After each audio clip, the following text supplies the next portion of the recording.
Hello साथी, आज हम लोग मृदा और मृदा के प्रकार के बारे में जानेंगे। सबसे पहले जानते हैं मृदा क्या है। तो मृदा जो होता है सो भूमि के ऊपरी में पाई जाने वाली दानेदार परत है, जिसका निर्माण मूल रूप से चट्टानों के विखंडन होने से और उनमें वनस्पति और जीवों के सड़ने गलने तथा जलवायु की क्रिया से निर्मित अम्लीय पदार्थों से लाखों वर्षों की प्रक्रिया के बाद मृदा का रूप लेती है, तब मृदा का निर्माण होता है। ये बहुत ही जटिल प्रक्रिया होती है, इसलिए मृदा संरक्षण बहुत ज़रूरी है। ठीक है, हम लोग को यूं ही मृदा को, मिट्टी को बर्बाद नहीं करना चाहिए। आगे देखते हैं, इसका निर्माण चट्टानों की घिसावट से होती है। मिट्टी का जो निर्माण होता है चट्टानों के रगड़ने घिसने से होते हैं।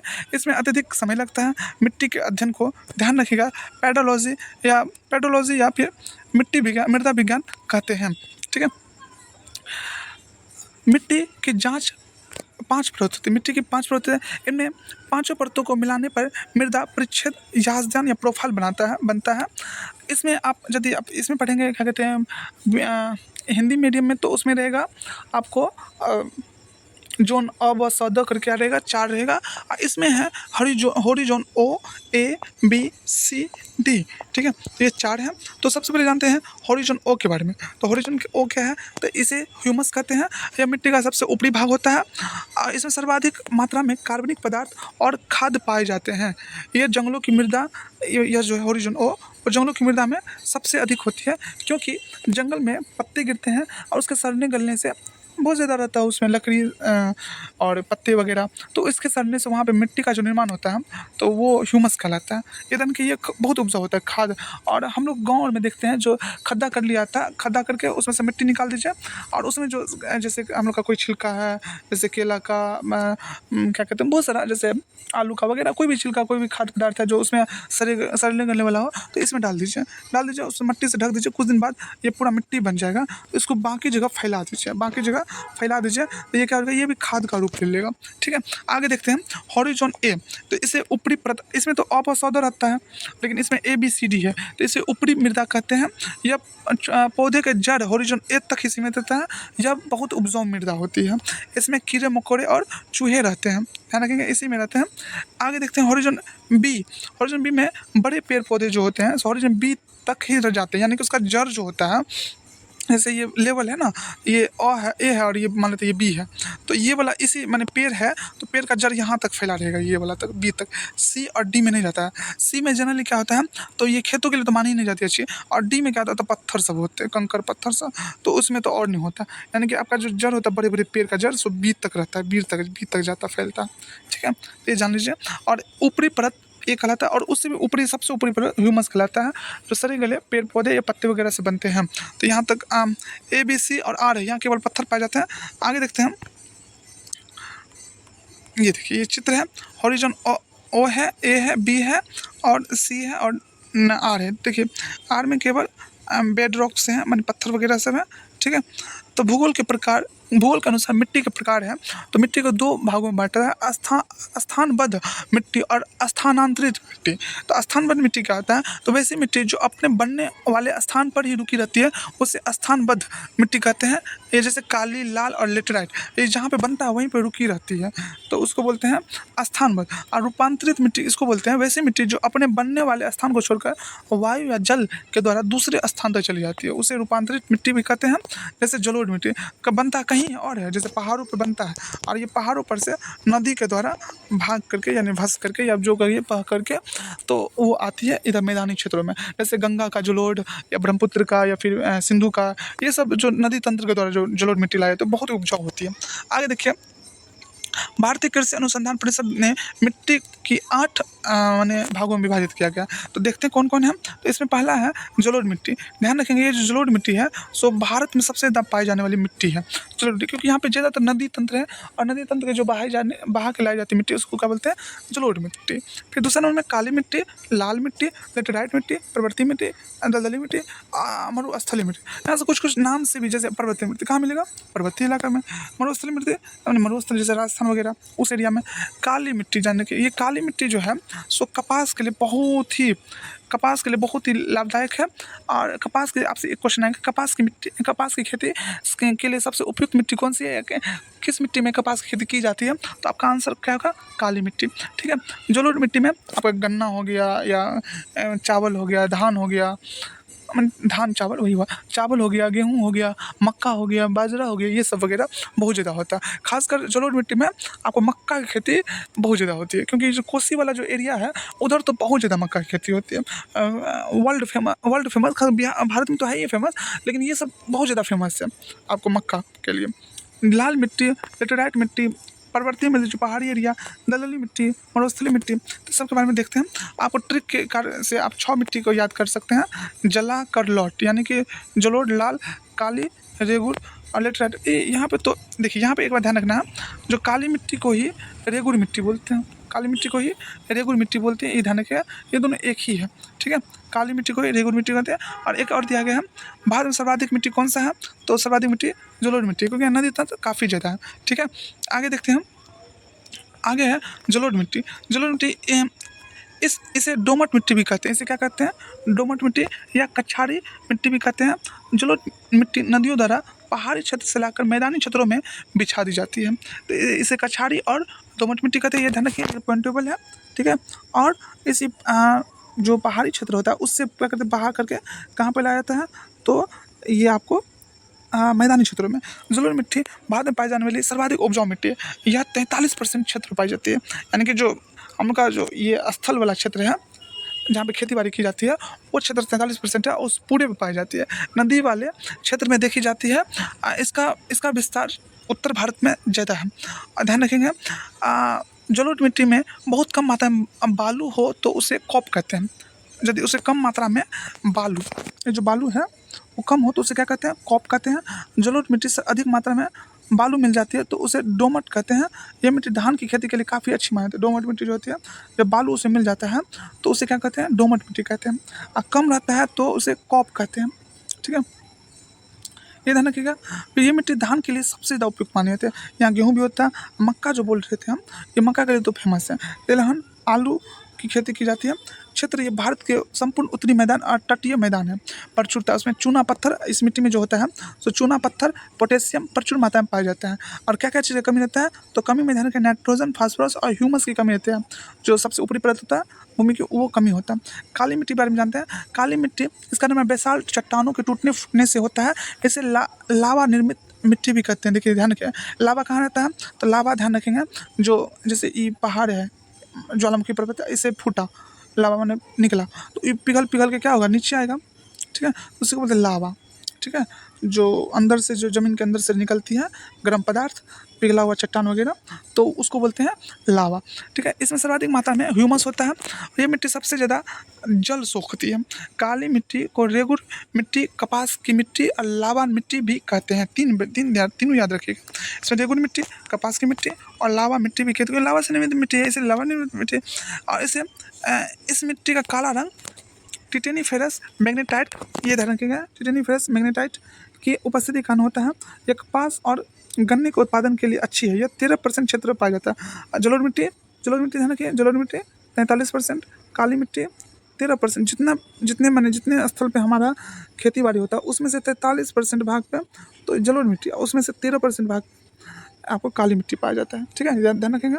आगे देखिए, अच्छा इसमें क्या क्या चीज़ और ज़्यादा जल सकती है, आप देखिएगा गुजरात में वैसे ज़्यादा पाई जाती है काली मिट्टी।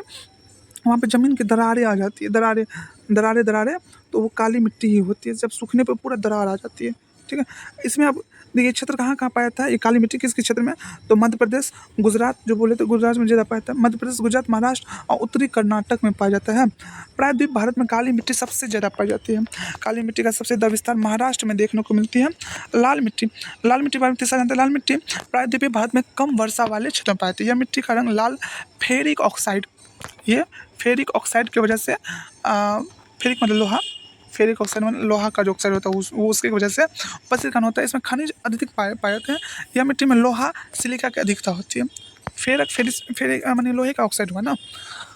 आपको मंगल जो ग्रह होता है वहाँ पे भी तो यही सब ऑक्साइड, फेरस का माने कि फेरम ऑक्साइड सब पाया जाता है। फेरम का जो लोहा का जो ऑक्साइड सब होता है वही सब पाया जाता है। इसी वजह से लाल ग्रह भी माने मंगल ग्रह भी लाल दिखता है, ठीक है। सिलिका की अधिकता होती है, किंतु यह खेती के लिए अच्छी नहीं है। यह मिट्टी तमिलनाडु, आंध्र प्रदेश, नागालैंड, महाराष्ट्र, कर्नाटक के कुछ भाग में पाते हैं। यह मिट्टी सबसे ज़्यादा, इसका विस्तार तमिलनाडु और आंध्र प्रदेश में देखने को मिलता है। यह मिट्टी बाजरे की खेती के लिए सबसे उपयुक्त होती है। ये जब लाल मिट्टी जल सोख लेती है, यानी जलयोजित रूप में होती है तो ये पीली दिखाई पड़ देती है। ये 18% क्षेत्र में पाई जाती है। ये कितने परसेंट? पहला था 43% और फिर 13%, फिर 18%। ध्यान रखेंगे। आगे देखिए लेटेराइट मिट्टी। यह मिट्टी उस क्षेत्र में पाई जाती है जहाँ 200 सेंटीमीटर से अधिक वर्षा होती है और अत्यधिक गर्मी पड़े। यह मखमली मिट्टी भी कहते हैं। इसका निर्माण मखमली मिट्टी, ध्यान रखेंगे, मखमली मिट्टी। इसका निर्माण जो होता है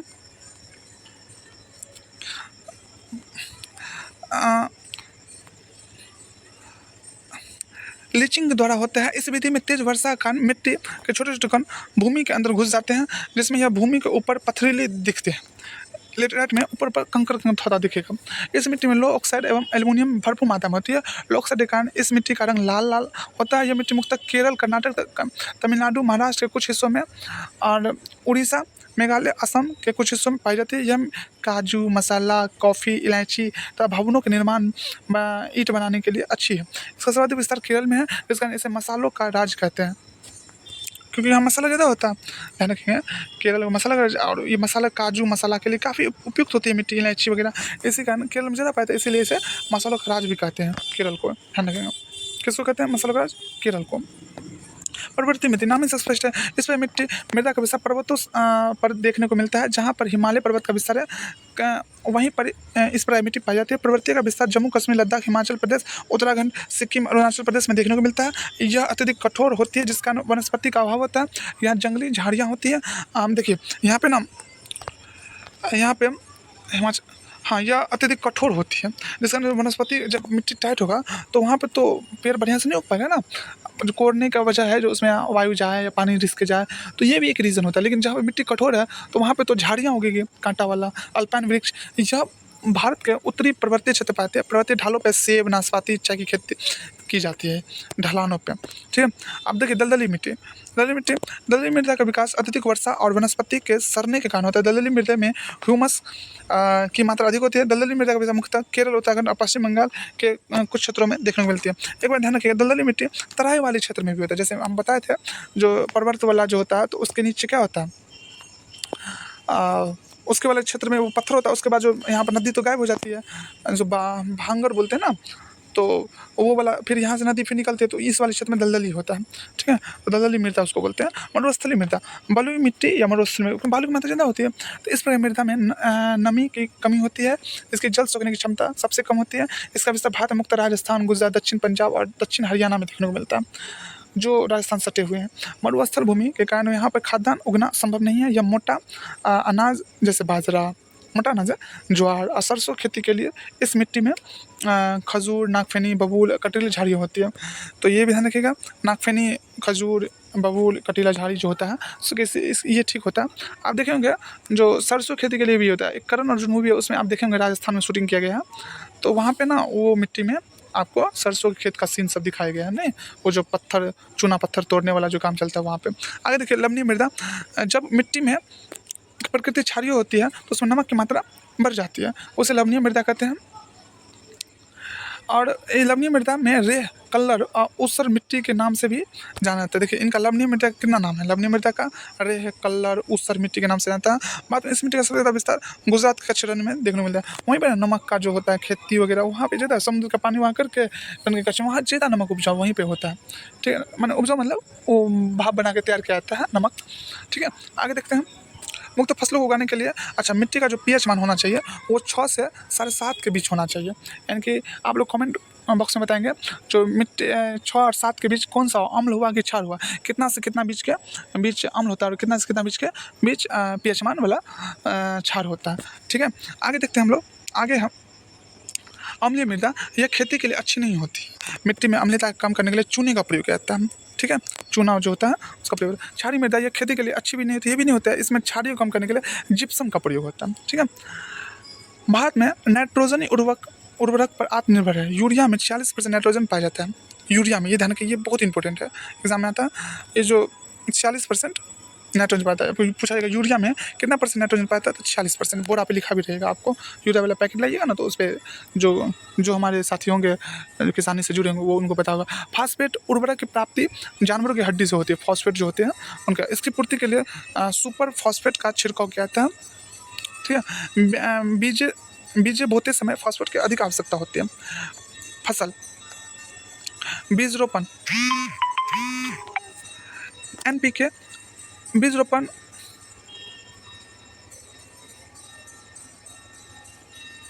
NP नाइट्रोजन, पोटेशियम और फास्फोरस।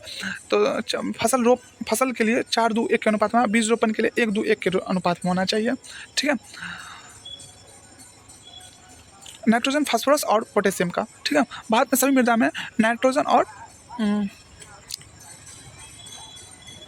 फास्फोरस की और ह्यूमस की कमी होती है। ठीक है, United state department of agriculture ने मृदा को 11 भागों में बांटा है।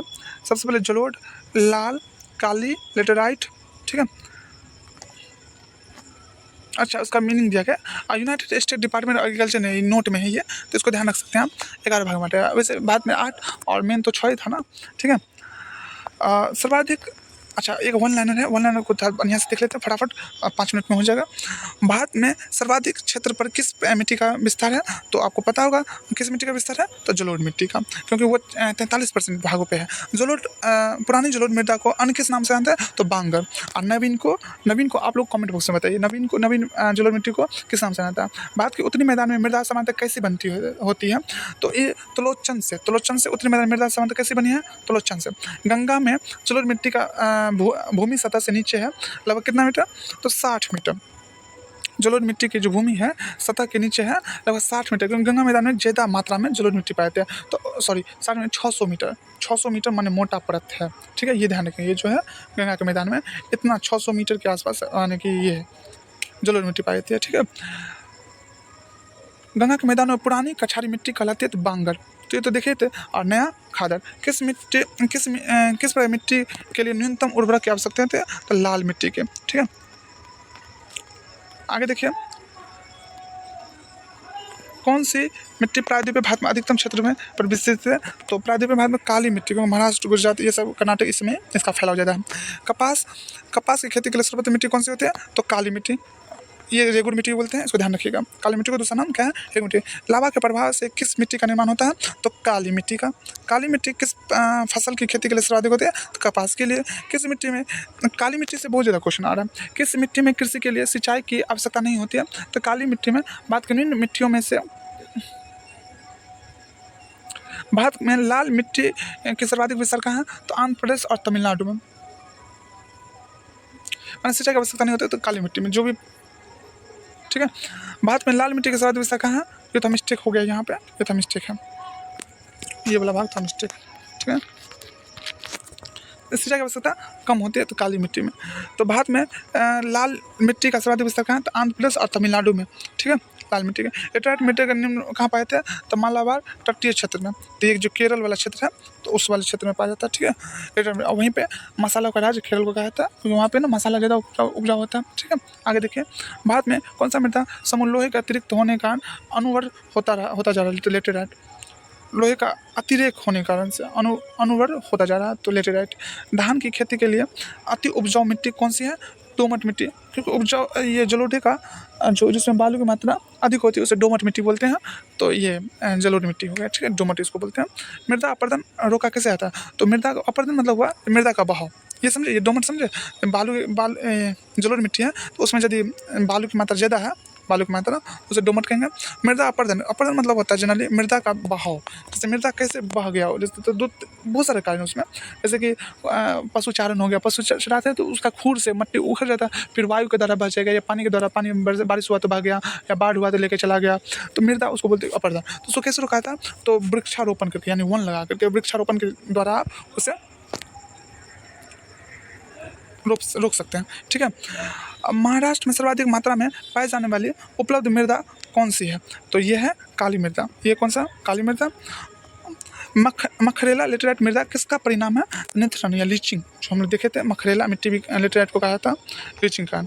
अपरदन के प्रकारों में किसके कारण चंबल में खड़ बने हुए हैं? तो अवनलिका या गली के द्वारा। ठीक है, किस प्रकार की मिट्टी में कार्बनिक पदार्थों की अधिकता होती है? तो काली मिट्टी में कार्बनिक पदार्थों की अधिकता काली मिट्टी में। किस किस्म की मिट्टी में जिप्सम का प्रयोग करके उसे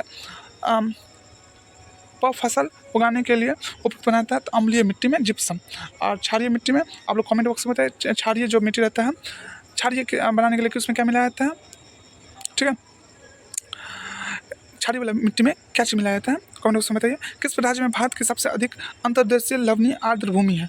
तो माने आर्द्र भूमि मतलब सूखी हुई भूमि, तो कहाँ पे है सबसे ज़्यादा? तो राजस्थान। तो आज के लिए इतना ही। थैंक यू आप लोग को, बाय।